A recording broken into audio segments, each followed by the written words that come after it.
All of this actually started about 2 weeks ago when my sister's boyfriend proposed to her and asked her to move in with him. And then she hosted an engagement party earlier this week, but didn't invite me. Things had already been pretty strained between the two of us. That was the breaking point for me. We had a huge fight when I confronted her about the fact that she hadn't even invited me, especially after I had supported and let her live with me rent-free for the past year. And she told me that a fool like me wasn't of any help in the first place. So she doesn't want to keep in touch with me anymore because she's had enough of me. Of course, it was very ungrateful and disrespectful to me, so I called off this little agreement that I had with her boyfriend, and now she's apologizing relentlessly, but I don't need it anymore. I wouldn't even have any second thoughts if it hadn't been for my mom. For context, Janet, my sister, her company had mass layoffs and she lost her job as a copywriter. She tried to freelance for a while, but that was not paying enough, and eventually she couldn't make rent, so she got kicked out of the apartment and had to come to me. Before that, she and I had an okay sort of relationship. We were not particularly close. Still, I let her move in with me because I felt really bad for her. She was clearly going through a very rough patch in her life, and she needed all the help that she could get. Our mom lives away from here with her brother, so she can't help her. And I'm the only family she has here. For the past year, I had been letting her stay with me without paying any rent because my husband and I make enough money to afford it. And let alone rent, she wouldn't even have to do any of the chores around the house or contributed financially at all. We took care of her like a child, and this is how she chose to repay me. I think it was natural that I would get angry. Anyway, in the last few months, I could tell that she had been feeling better because she'd been going out with her friends and stuff, but she still refused to get a job. She was either dipping into her savings or using the money that our mom sent her as an allowance until she found something worth her time, which I think is really strange for a woman in her mid-20s. I thought it was a weird way of living, and since she was clearly not doing that badly mentally anymore, I was trying to get her to find a job, and that had been causing a lot of arguments because she wanted me to get off her back and stop nagging her. And I thought that she was being wasteful. So anyway, in the past few months, our relationship had deteriorated a bit because she just wouldn't listen to me, even though I thought I was giving her sound advice. And then last month, I found out I was pregnant. So my husband and I decided we couldn't have her living with us any longer because it would just become too much trouble. And we wanted to make her room into the nursery. Luckily, we didn't even need to have that conversation with her because just a few days after I found out I was pregnant, Janet's boyfriend, Caleb, came to me and told me that he needed help picking out a ring because he was planning on proposing. These two have been together for the past 4 years. He has been with her through thick and thin, and he's a good guy. The only reason Janet hadn't just moved in with him was that he used to work with her in the same department, and he had also been laid off with her. So the past year hadn't been all that great for him either, but just a couple of months ago, he had been able to land a new job. He told me that for a few months of the engagement, he was planning on staying with his parents, and then as soon as he found an apartment that he liked, he would move into it and ask Janet to come with him. But he just had to save for it for a couple of months because his savings had taken a serious financial hit since he wasn't living with his parents rent-free, unlike Janet. Instead, since I really wanted Janet to move out, I asked him to find an apartment, move into it, and then propose. And then he should ask Janet to marry him and move in with him, and that would be perfect. He was worried about the expenses, but I told him that I would cover her share of the rent for the first few months until she found something. I really wanted the house to be vacated before my second trimester, so that's why I came up with this plan. Maybe it was a bit sneaky, but I don't want to ruin my already strained relationship with Janet by bringing up awkward topics about her staying with us. And this way, it was a win-win situation for all of us. So I didn't think much about it. Within a couple of weeks, he had finalized an apartment, and Caleb and I had our little agreement, and things went exactly how I had expected it to. A few days after her engagement, Janet moved out, but as soon as she had a ring on her finger and a place to stay, her attitude towards me changed completely, and I could tell that there was something off. But even then, I never imagined that she would actually not invite me to her engagement party after all that I had done for her. And then when I confronted her, she said what she said, that I was a fool, and I had not been helpful at all, and I had only pressured her in the last few months and caused her unnecessary anxiety, and she was glad to be out. So she wanted nothing to do with me anymore. And then she blocked me. I was obviously furious, so I decided to call Caleb and told him I was calling off our little agreement because clearly Janet was extremely ungrateful, and I didn't need to worry about her or what happened to her anymore. She's a grown woman. She can handle herself, and she's not my child, so I don't need to feel guilty about this. This put him in a tough spot as well, but I couldn't care less about that at that point in time because I was furious. Anyway, that happened, and then a few days later, she unblocked me and started apologizing to me. Then, yesterday, my mom called me up and told me I was being extremely weird and that whatever I had done was really just unnecessary and strange. She told me that there was really no need for me to manipulate Janet and Caleb just to get her out of my house.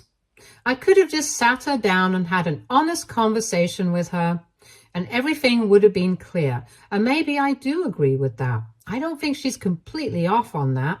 But in my defense, Janet has already been very difficult to deal with for the past couple of months, and I didn't want to add to my stress by trying to have that conversation because I knew that she wouldn't take it kindly unless she already had a place to go.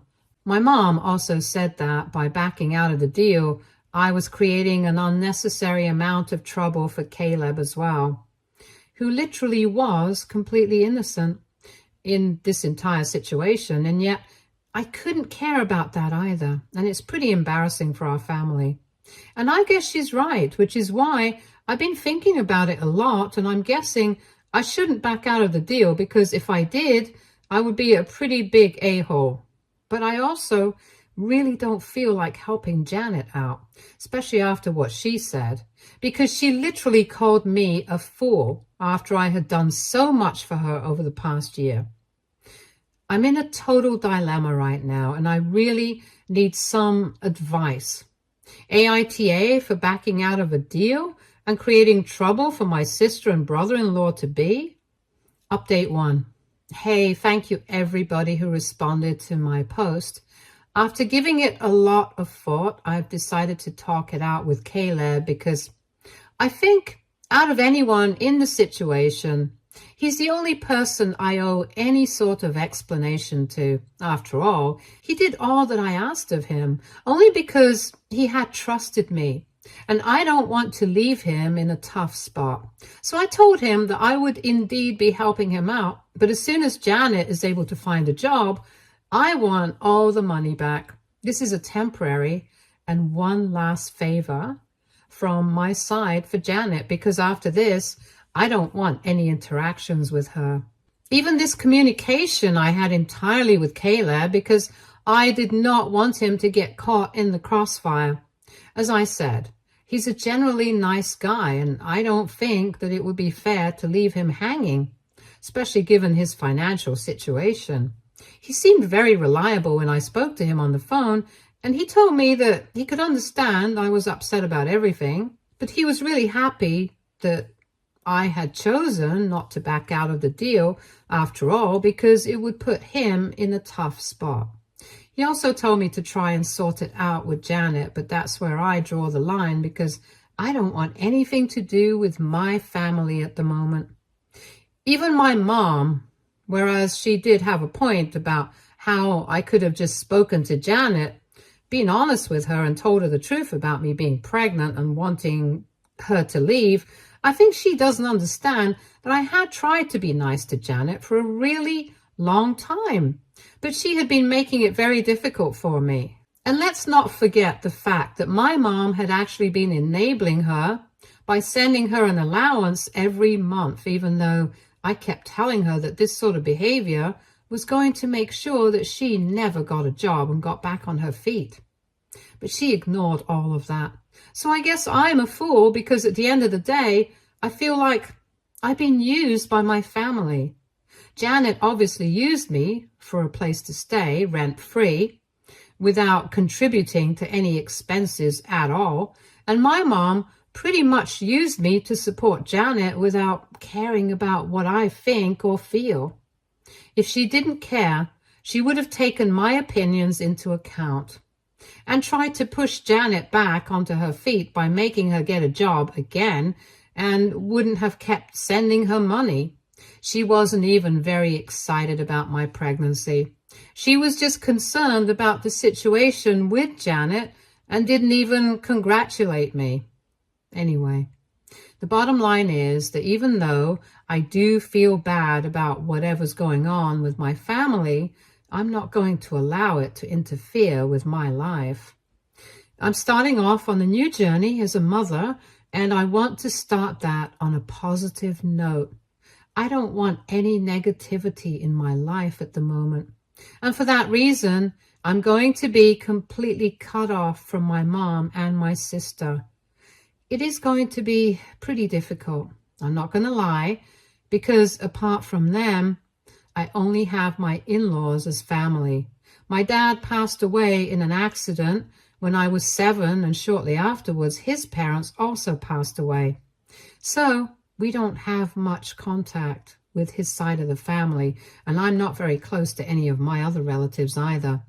It was only my mom, Janet, and I against the world.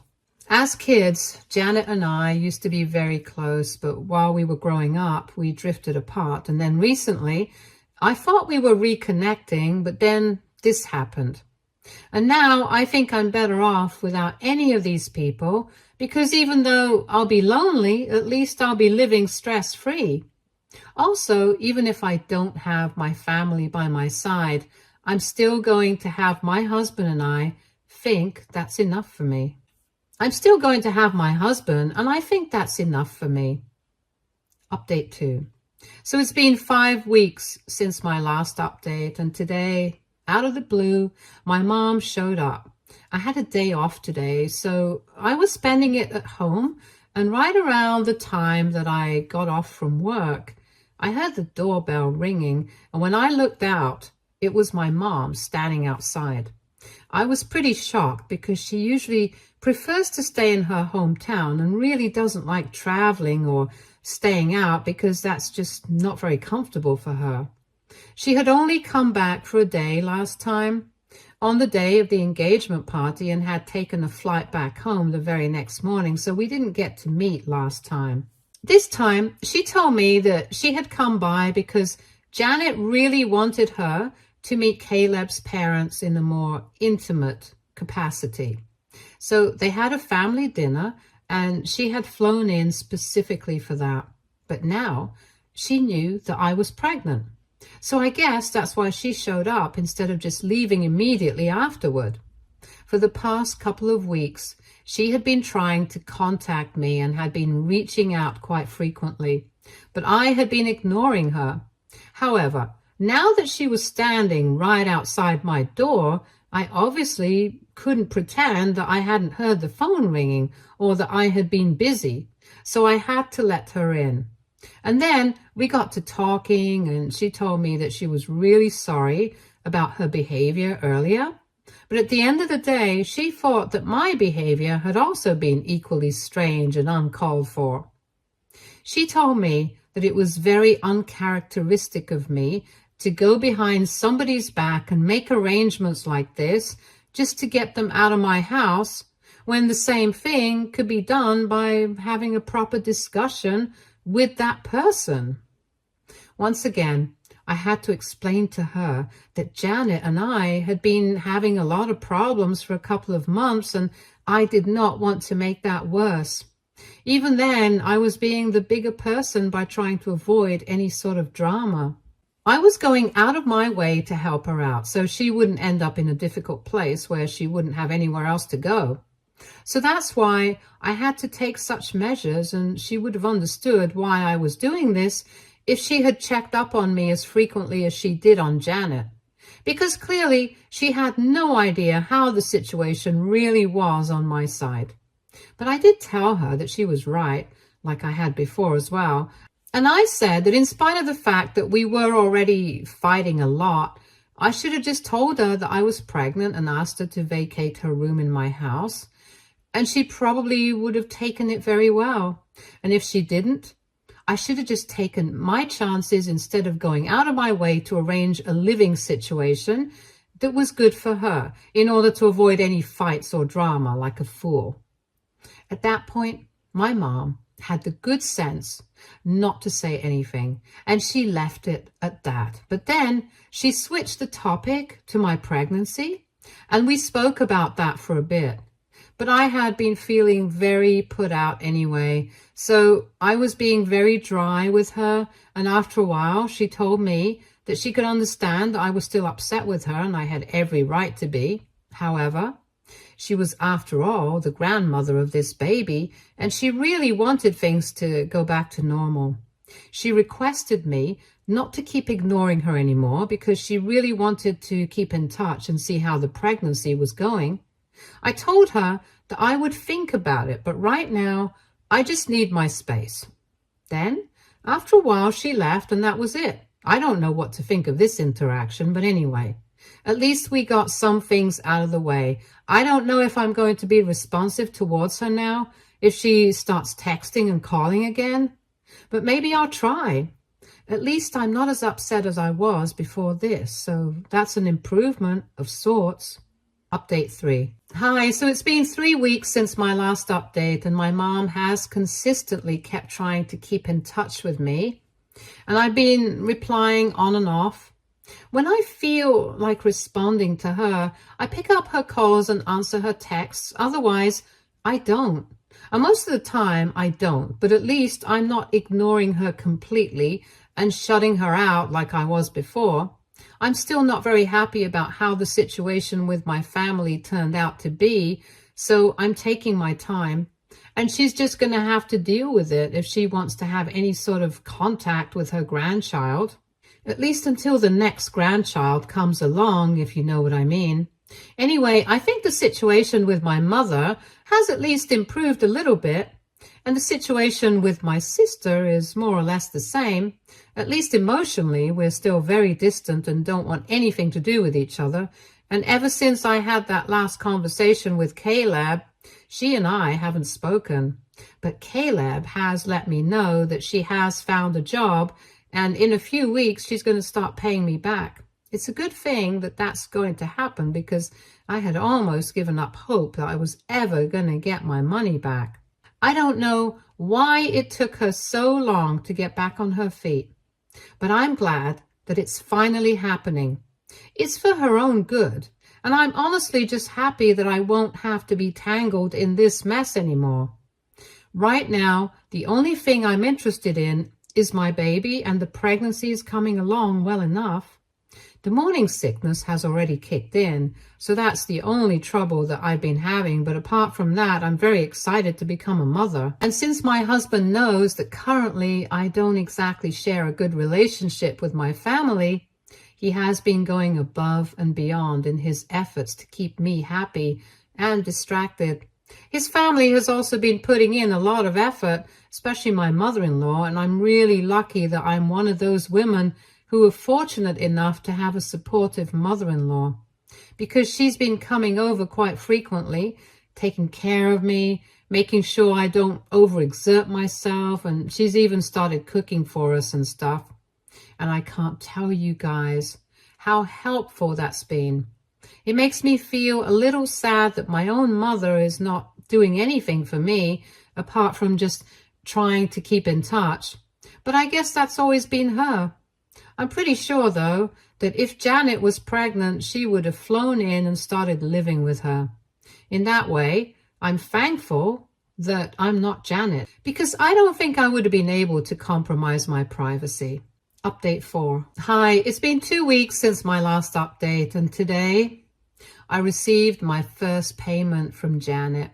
She sent me a message saying that she received her first paycheck a few days ago, and she thought that it would be appropriate to start paying me back from now on for all the help and support that I had shown her in the past year when she was going through a rough patch. She also said that she was really apologetic for her behavior in the past and said that she hopes someday we can be friends once again. I felt a little weird and emotional when I read that, so I thanked her and told her that I wished the same, and that was it. There are still a lot of payments that are left to go, but I'm hoping that she doesn't send emotional messages like this again, because honestly, it makes me feel really bad about everything that happened. I don't need that right now. I just want to feel happy. I want to enjoy this time of my life. I don't want to fixate on whatever has already passed. And speaking of that, since I'm getting along in the pregnancy, my mom called me up earlier this week and asked me how I would like the idea of seeing her every alternate weekend. She told me that she could take a bus and travel on alternate weekends so she could see me and help me out. Flights would get too expensive for frequent traveling, so the bus would have to do. And anyway, it's just a 6-hour ride from her place to here, so it wouldn't be too much trouble. I thought about it, but then I declined because, first of all, I know that no matter how much she wants to volunteer her time to see me and help me out, it's very uncomfortable for her to travel like that due to her back and knee problems. That's why she doesn't travel much. And whenever she does, she takes flights here, even though they're just 45 minutes long. So I don't want to cause her any sort of discomfort, and that was part of the reason. The other part of the reason was because while we really appreciate the offer, I know that if she comes over, she's going to stay with me now that I'm pregnant. Usually she chooses to stay at hotels because it's more luxurious and it becomes a bit of a vacation for her. But now the situation has changed and I know that she'll want to stay with me. And I don't want to compromise my privacy, especially now with the baby coming. Both of us are working hard and we hardly get time to see each other during the week. I'm trying to finish up all my work before I go on maternity leave. And he's working overtime for some sort of raise, so the weekends are all that we have and I don't want to sacrifice any of them. But I knew that my mom really wanted to come and see me, which is why I came up with another alternative. I told her that she could visit us on the last weekend of every month, and that way she wouldn't have to deal with the traveling part every other weekend, and she could get to spend some time with us as well. That seemed agreeable to both of us, and that's what we settled on. My husband and I are still going to have to give up one of our weekends, but my mother is putting in an effort, and I'm happy about that, so we can deal with it. My mother-in-law also believes that it's a good idea because at the end of the day, family is important. And everyone could see that no matter how much I tried to hide it, I did miss being on good terms with them. Of course, whatever had happened, it was not right. And I had every right to be upset with them. But then, if they were making an effort, I wanted to give them another chance that was good for me too. So I think it's a good idea. And I'm really hoping that I'm able to fix things with my mother, since the situation with my sister and I is at standstill. But I don't particularly mind that. She's doing well for herself, I hope, and so am I. Right now, these petty differences are not very important to me. I just want to focus on the future and make sure that that's good. Because honestly speaking, right now, there's nothing more important to me than the baby.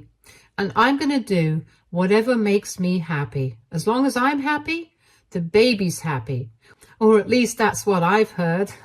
Update 5. Hey, so it's been quite a few months since I posted. I just got the time now because for the last couple of weeks I've been very busy with the baby. I had my daughter about 3 weeks ago and she's a bundle of joy. She has brought everybody together and I couldn't be happier. My mother and I stopped with the arrangement that I had discussed in my last post here, which was a really long time back, but she started coming over to see me every last weekend. But for those few days before my due date, she stayed with me, and it was really nice, actually. She apologized to me wholeheartedly. She told me that she hadn't exactly been a good mother to me, and she really wanted to make it up to me now. Not just because of her grandchild, but because it's the right thing to do. She also told me that she does love me and Janet equally, but she had become a little biased in the past year because Janet had been going through a lot, and maybe that's why she wanted me to go easier on her as well. But that way, she hadn't realized that she was being unfair to me. She apologized for that as well. And I think a lot of time has passed, so I decided to forgive her. We have decided to work on our relationship and try to be better. As for Janet, she had already been paying me back the money that she owed me bit by bit, and by last month, she had cleared her last payment to me. In the middle, she hadn't sent any emotional messages like she had the first time, but after she cleared her last payment, she told me that she really wanted to talk to me, to fix things with me, and apologize for everything that she had done. So I decided to invite her home, and she pretty much broke down while apologizing to me, saying that she had been in a difficult place mentally, and that's why she had been acting out, and she had been the fool, not me. She said that she had been ungrateful and that I didn't deserve any of that, and that she was really happy I had decided to talk to her at least. So even Janet and I have decided that we're going to try and work it out, and maybe we will be as close as we used to be as children once again. She's been visiting a lot ever since my daughter was born, and my daughter actually seems to love her aunt Janet, so I'm happy about that. Like I said, in the beginning, the baby really has brought everybody together, and I feel like everything has been fixed by her being born, because pretty much everyone was there for me while I was in labor in the delivery room. My husband, his family, my family, and I think that day is always going to be the most special day of my life. Stay tuned for more stories from Argo Relationships.